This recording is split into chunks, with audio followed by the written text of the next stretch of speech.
គ្រាតាម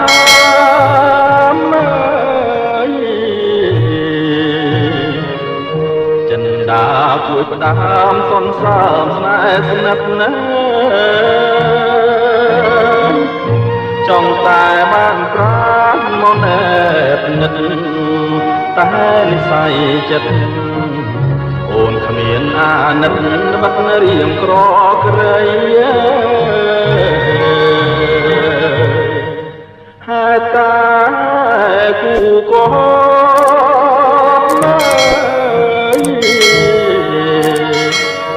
ចិនដាភ្លុំស្អំប្រែជាបាជ័យត្រៀមបដូរជីវិតបឺតគឹងចង់រាយ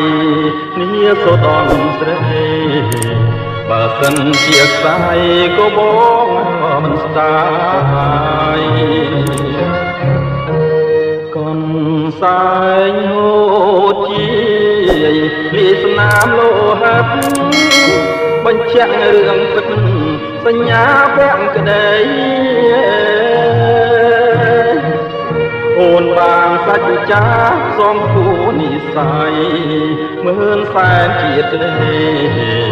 ស្រីបានស្បត់ស្បែស្នេហ៍តែបងមួយកូនសាញក្រហម